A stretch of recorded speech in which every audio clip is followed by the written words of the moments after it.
Hello everyone, and welcome back. In this video, I'm going to share some very, very frightening statistics for you with regards to the Baker Act and why, if you are a family who has a loved one suffering with substance use and mental health disorders, why this should really concern you. So I'm going to put a link to these statistics, but let me just give you sort of a 10,000 foot overview. And this is from in the year 2022 through 2023, there were 173,721 people who were detained by the state of Florida for involuntary examination. Let me repeat that number: 173,721. That number actually was down. In 2018, it was 210,992.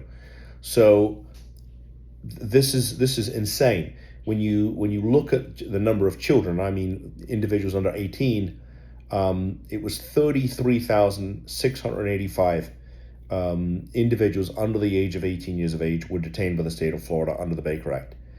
These are absolutely frightening statistics, and as I've shared in other videos, I've had my own family member Baker Acted, and I was there when it all went down. So I sort of know what this feels like from a very personal perspective. Why am I sharing this with you? Well, the reason I'm sharing this with you is because one of the things that we see a lot of is families who wait and wait and wait and wait to do something about getting their loved one into treatment. And I totally understand it. The idea of calling a lawyer and frankly spending any money with us, it's daunting. My late father used to tell me how much he hated all of the lawyers except for me. And he used to tell me that, listen, at the end of the day, nobody wants to hire a lawyer. And they certainly don't want to give you any money, by the way. So I know if folks come to us, they're desperate.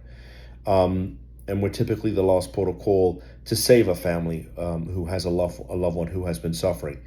But there are other options if you don't want to put your loved one into treatment. Number one, you could do absolutely nothing.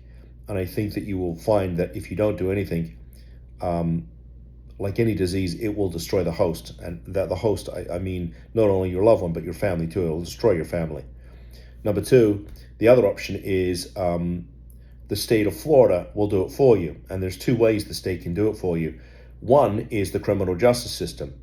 And typically people with these types of issues do invariably at some point in time end up in the criminal justice system. And having been a former prosecutor and defense lawyer, probably spent about 20 years in the criminal justice system, I can attest to the fact that there are a ridiculous amount of people who didn't get the help they needed when they really needed it, and as a result ended up in the criminal justice system.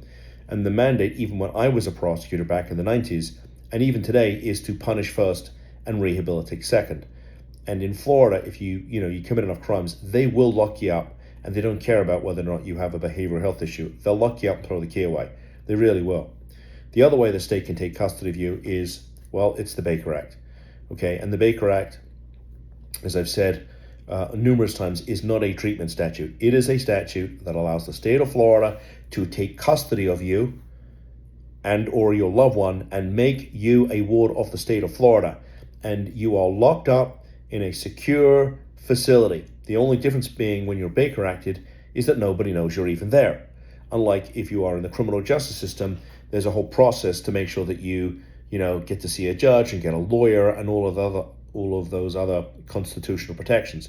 None of that stuff really applies to the Baker Act, at least at initial detention. And I'm not going to get into that in this video, but it's very easy for a facility to circumvent all of the requirements of our due process rights.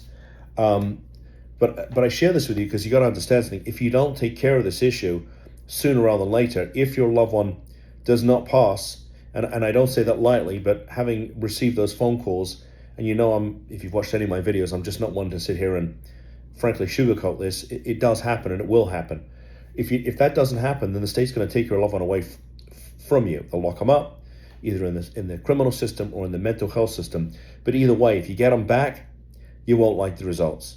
Okay, there's nothing worse than being incarcerated in Florida, either in the county jail or the state penitentiary. It does horrible things to people. And as for the Baker Act, I mean, I've waxed poetic about the disastrous, broken, draconian mental health system here in Florida. And these statistics prove it.